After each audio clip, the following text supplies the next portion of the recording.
I think we're on, Mr. Town Clerk.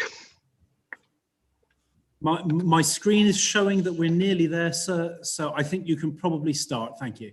Okay, thank you very much. Good evening, everybody. This is the Budget and Policy Committee meeting, the Tavistock Town Council. We'll start with the formalities that we all know by now, which is basically, remember, we'll mute ourselves most of the time unless you want to speak. And if you do want to speak, please raise your hand. But we'll start with a roll call just to make sure everybody's hearing us, please. So can you just acknowledge that you can hear us, please? Leslie Crawford. Yes. Ginny Parker. Mandy Ewings. Yes. Councillor Johnson. Yes. Yes. Councillor Ward. Councillor Graham Parker. Councillor Alec Venning. Councillor James Ellis. Councillor Peter Squire.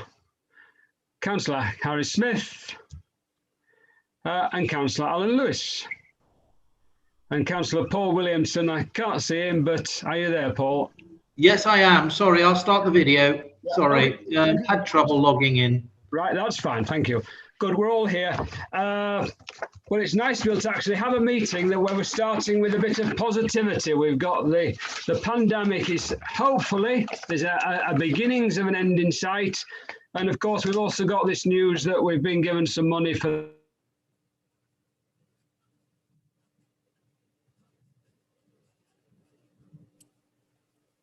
You've frozen, Mr. Chairman. I've frozen. I can see all you moving. You're back with us now. Right, sorry. Right, so some positivity. So that's really good. So let's start the agenda then, please. Apologies for absence, Mr. Town Clerk. I suspect we have none. No, all present and correct, sir. Thank you. Confirmation of the minutes. Councillor Johnson. I can't see that Councillor Mrs. Mann is here yet. My apologies. No, you're quite right. We'll record her as absent until she logs in. She works now, of course, and not always is here at 5 o'clock. Confirmation of minutes. Any comments or anything about the minutes that anybody wants to question or? Move the minutes, Mr. Chairman. Thank you, Councillor Smith. Can we have a seconder, please? Thank you, Councillor Parker. Thank you. Declarations of interest. This is the usual that if anybody knows anything that they feel needs to be talked about as a possibility as a declaration of interest, they must do so as soon as they become aware. Has anybody got any declarations they wish to make at this stage about anything on the agenda? No, jolly good. And Councillor Ursula Mann has just appeared. Mr. Town Clerk. Hello, Ursula. Right, 4 items for recommendation to the Council. Sustainability Environmental Working Group. This is notes for meeting on the 9th of February. Can I hand this over to Councillor Crawford, please, for her comments? You can. What would you like me to do? Would you like me to just read out the headings as usual, or yes, the recommendation? The headings, and there is a recommendation, isn't there? And then open it for discussion if there's anybody who wants to discuss anything about it, please. Okay, I'll just read out the headings, which are 1, apologies for absence, 2, declarations of interest, 3, notes of the previous meeting, 4, working with the Development Management and Licensing Group.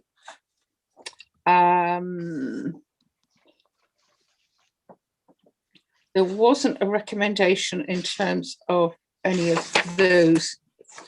Sorry, in terms of working with the Development Management and Licensing Group, under B, there was a recommendation that linked to flooding, surface water flooding.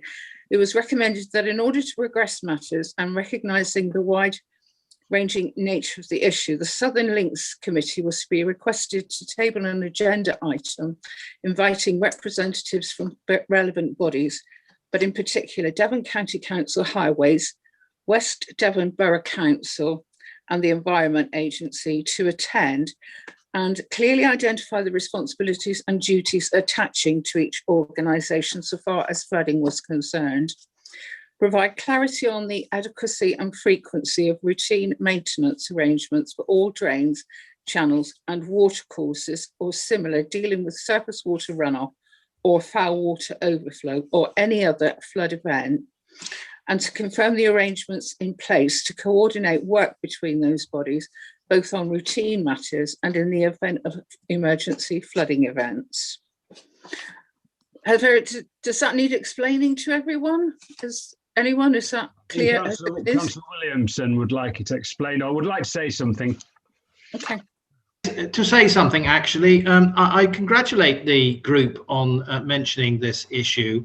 I was asked by somebody who lives in the street where I live about what the council was doing about the drain covers overflowing and then water spewing down the street in Parkwood Road and affecting his property, and it nearly flooded it. And that was only 2 days ago. And the same happened in the previous downpours about a month ago. And it certainly does need attention. And people, our parishioners, are noticing that there are issues with drainage in the town and the excessive, from the excessive precipitation. Thank you. Any other comments? You have Councillor Mrs. Ewing. Councillor Amanda Ewings, please. Thank you, Mr. Chairman. I'll lower my hand. Hang on before I forget. Oh no, thank you, Town Clerk. You lowered me. I would just like to congratulate the chairman and her committee on these minutes. I'm particularly delighted about the discussions for a neighbourhood development plan. I really would like to see this actually sort of go ahead, you know, and that we actually do get on board with this. We are clearly going to be missing many boats and won't be needing to worry about flooding because we'll have missed it all or we're flooded out. But we must get on and do this. It will give us so much more clout with some of the planning issues, but particularly developers who will really start to take us seriously, you know, which we need to do. You know, we are getting known for holding developers to account, but we can hold them to account all we like, but we don't seem to have much clout. And by having a neighbourhood development plan behind us. So, you know, I've been going on about it for about 7 or 8 years, and I really do hope that this does happen. The other comment I'd like to make is with regard to the flooding and a similar issue to Councillor Williamson, in that I've had particular people who have had their gardens really flooded, like almost a river coming into them from developments that are being made up on Callington Road, that they're flooding through the embankment, the railway embankment there, into the gardens in Monksmead, that the residents have lived there for 20 odd years. They've never flooded until they've now flooded 3 times since last August. And, you know, I agree with the chairs and the committee's comments about this flooding. There is a lot more flooding in this town that is happening, and you know, we really do need to take it on board. Today I've been out to see Alice, and I can see all the gullies have been cleared out near Lifton, and you know, it's really essential that the gullies and all of those sorts of things get cleared, and we must hold the Environment Agency and Devon County Council to account for doing this, because this flooding is getting worse. Okay. Thank you very much. Thank you. Councillor Graham Parker, please. Thank you, Chairman. This is a question for Councillor Ewings, just following up on that point, because I mean, you're dead right about the Callington Road site, Mandy, and there was some feeling that the developers haven't carried through the flood alleviation measures that they should have done. And I understood that that was being referred to West Devon's enforcement people some time ago. Has anything actually happened about that? I have a copy of a letter that Vistry sent to said resident. Well, no, that Vistry sent to the West Devon Borough Council, who then sent it to said resident. And you know, saying there's going to be sort of no action. I don't know whether you can see. Can anyone see? Yeah. This is their garden. Gosh. And that is after paying £3,000 out to, you know, prevent drainage in their garden. This is after spending £3,000 on drainage, and it's still happening. This is August 2020, January 2021. Last week they were ready with their sandbags again, when they've already spent 3,000 on drainage alleviation in their own garden. That's one residence. So, you know, this is happening in properties around and about. So we're not satisfied with the answer, Councillor Parker, and it will be going forward a bit more, because there's photographs of water on their land that is just soaking. Hang on, I'm not sure if I can show you that one. Yes, I can. So this is on their land near to where this property is. So they're clearly not doing what they should be. No. So there you go, Councillor Parker. That's all I know at the moment. Thank you very much. Right, Councillor Venning, please.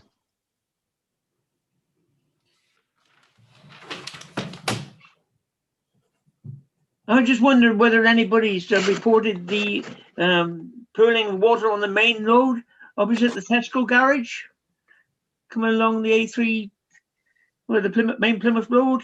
I mean, you can't walk down the pavement there because the water pools halfway across the road, and when the cars and that go through it, you get absolutely drenched.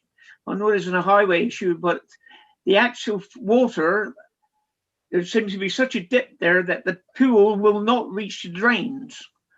So until the water gets splashed onto the pavement and it finds another way of going down, it just pools day after day.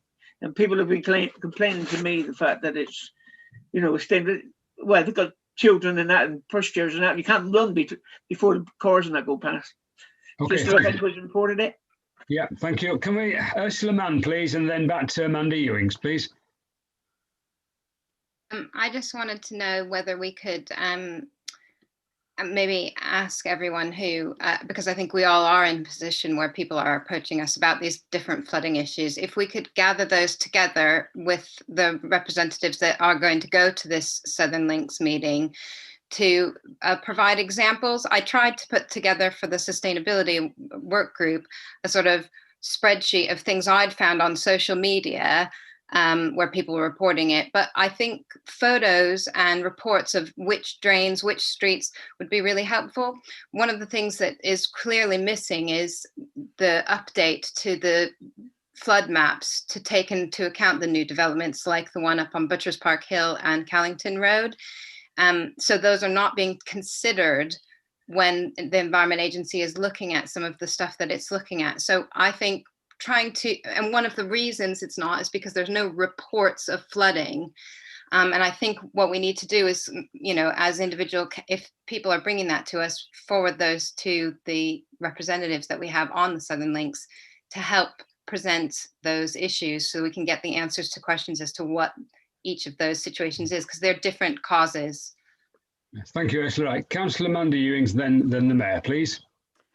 Through you, Mr. Chairman, I was just going to ask Councillor Venning, that section where he's talking about opposite Tesco garage, has that started since it had its third resurfacing in a year? Did it start the back end of last year, that flooding?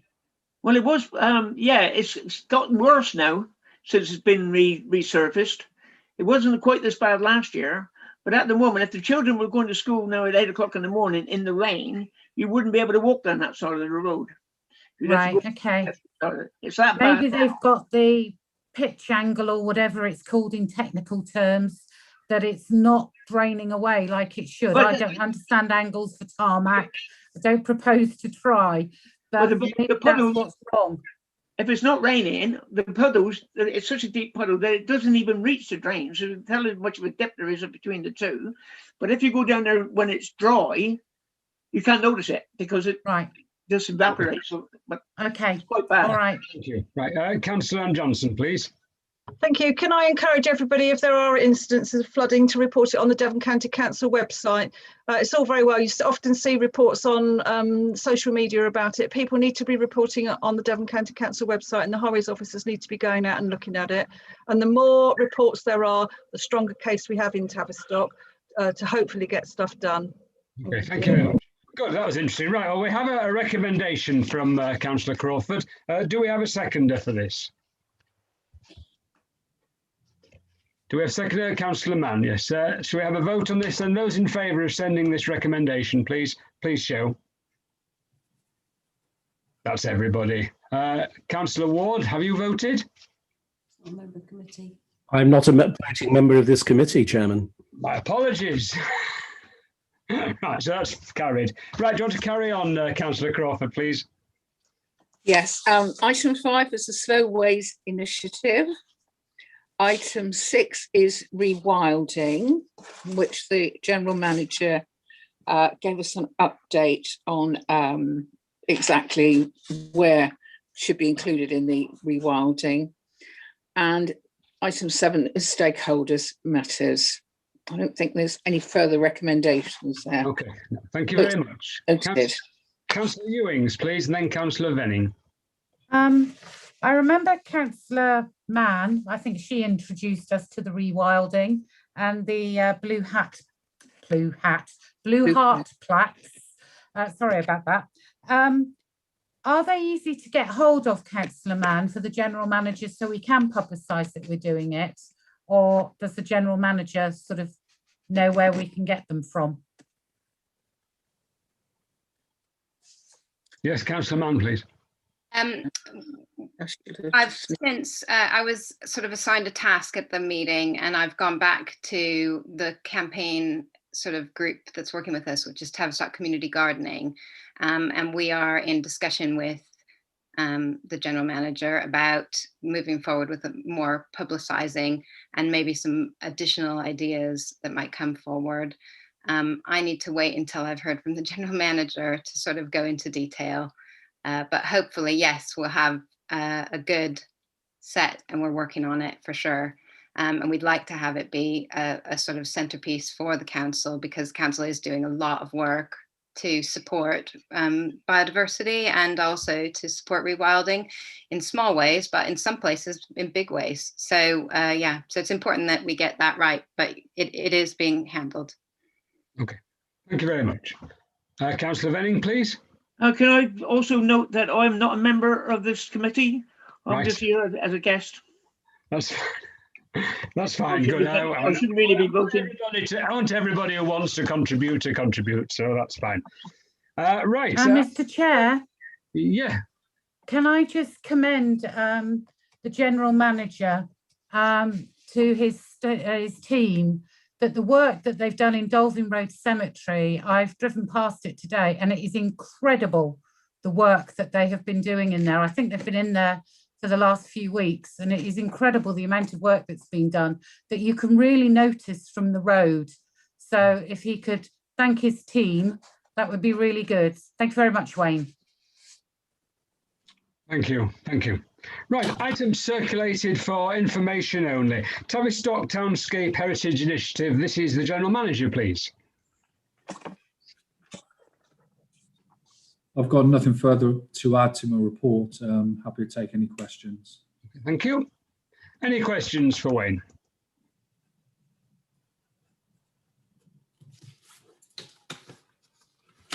No. Good. Well, thank you. I mean, that's obviously gone extremely well, and very good to everybody involved in it.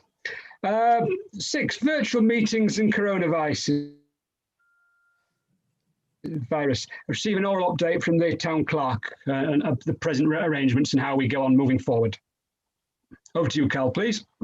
Thank you, Chairman. The current position is that the transitional arrangements for virtual meetings are scheduled to end in early May. Now, the difficulty that the Minister has identified is that he's currently being advised that in order to extend those for the remainder of the period that coronavirus applies. He's being advised that primary legislation would be required, and the government doesn't at this moment in time believe that it has a available slot in order to change primary legislation.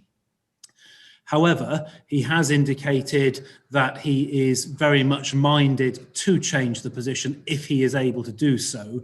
And in order to try and assist him, the local government lawyers, which is a professional body of lawyers in local government, is seeking consent to have standing in order to bring a case in the courts which would clarify the position of the law, because they believe that the law might be capable of being clarified to say that secondary legislation would be sufficient to enable virtual meetings to take place. So if that is the case, and if they're able to get standing, they will bring that case. The minister is minded to do what he can to support the position anyway, but there are no certainties. From an organisational perspective, you continue to have in place the emergency arrangements or the emergency delegation arrangements, which enable the council to continue to operate fully and function fully going forwards, should it be required. But we need to be mindful that there is the possibility that we are no longer able to hold formal meetings of the council and its committees and subcommittees in the event that the legislation lapses and there isn't a replacement brought in to enable virtual meetings to continue. We can pick that up, as I say, under delegation in the event it happens. I think everybody is of a mind that if something can be done to avoid it happening, that will be done. So I think we're pushing at an open door from that side of things, but that is the risk. Of course, it doesn't in any way, shape or form prevent the council from continuing to have informal meetings and discussions virtually in the event that it finds itself in that position. Thank you, Chair. Okay, thank you. Does anybody want any comments on that? Councillor Graham Parker, please. Just an observation. What a strange world we live in, where a minister with a stroke of the pen can change the whole planning system without any consultation with any local authority, but we can't find a way of doing what every local council in the country wants to do, i.e. carry on with virtual meetings until the end of the pandemic. Very, very strange world. Yes, indeed. Okay, so for now we carry on as we are doing until we basically hear otherwise, and time will tell. Coronavirus lockdown, an oral update on the current operating position of the council. Is this you, Carl, or Wayne? Which of you wants it? I'm looking at the smile on Wayne's face, so I think that means he's saying me. To you, Town Clerk. Thank you very much. Broadly speaking, the position isn't changed from last time. Clearly, we now have a government roadmap which sets out the earliest times at which various staging points will be passed. Realistically, I think the main one for us to clock at this moment in time is the 12th of April, when it is anticipated that non-essential retail will potentially reopen. That clearly has significant implications both for the pannier market and for Butchers Hall, and the opportunity for market type trading to recommence. I think looking at the longer time frame in relation to wider hospitality and drinks-led hospitality, it is probably fair to say that we are still looking at something which will be very close to our original anticipation for the town hall, which is the end of July. So I would anticipate we will be mobilising much later in relation to that than we will to those other premises. And of course, the dates that the government has given are the earliest dates, and they are subject to a critical path in terms of reaching there. So I think broadly speaking, because this is about the council's operating arrangements, we're continuing as we are until the 12th.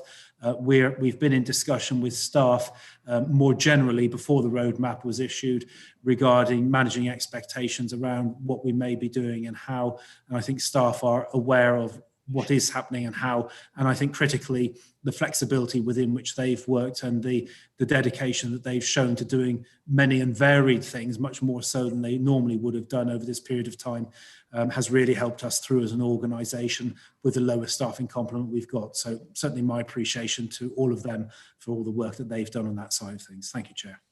Thank you. I think everybody's very appreciative of all the work that's been done in the last few months to keep us going so well. Informal policy meeting. This is I'll go over to Carl in a minute, but this is a meeting that we're going to have in a week or so, which is actually very, very important because it's going to give us all an opportunity to informally decide really what we want to do over the next year or two of the remaining of our council term to sort of achieve something.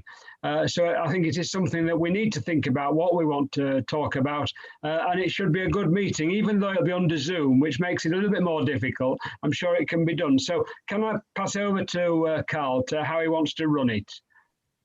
Thank you, Chairman. Yes, it's really by way of a heads up. You'll all recall that we had a meeting early in the life of the new council, which was to look at, well, to identify and discuss prospective priorities for members, both as individuals and then to work those up into collective aspirations. Clearly, we've had major challenges in terms of coronavirus and delivering the residual Townscape Heritage Initiative scheme, and alongside that, the Guildhall Gateway Centre scheme. As we look to conclude on the THI and as we look to complete on the capital side of the Guildhall Gateway Centre scheme, there does seem to be a genuine opportunity now to both revisit that, to think about whether or not any other priorities have arisen, and to have a discussion informally, perhaps in some breakout groups, and then feeding back into the wider group next week as to what you as individuals and then collectively would like to see, probably with a view to identifying 1, 2, or at most 3 priorities for the work of this council as we go forward over the next couple of years. That's not to say that it can't identify other things, but I think clearly it will be helpful to do that, and that feeds into conversations we've had in other meetings and even earlier this meeting about things that might be priorities. This is the opportunity for all members to sit down around the virtual table, have that discussion, and hopefully come up with what you would like your legacy to be for the next 2 years going forwards. Thank you, Chairman. Okay, thank you very much. So, so there are the things that we talked about at the beginning of this term, but also bring forward any new ideas that have occurred to you. And let's have a good discussion. Does anybody want to say anything tonight, or shall we just, I think really it's just saying this is going to happen, isn't it? So we won't discuss it at all tonight. Councillor Ewings, I think, would like to say something, and then Councillor Squire, please. May I just ask if it's the normal 5 o'clock, please? Because this is the only notice we've got of the meeting, isn't it? Yes, it will. Yes, it will be 5 p.m. Right. Okay. Thank you. Councillor Squire, please. The point I just wished to raise was: it's a full council meeting, I presume, not a committee meeting as such. Yes, it is a meeting for all councillors, Councillor Squire, but it is not a meeting of the council. No, all councils are invited to. Thank you. Okay, let's move on. Urgent items. I have no urgent items to bring forward, and that's the end of part 1. So we now disappear for 5-10 minutes, and then everybody come back to part 2, please. And remember to clock in with the second Zoom number, and don't try the first one again. See you all in a few minutes. We'll aim, if we may, to reconvene at 5:35. Okay, thank you very much.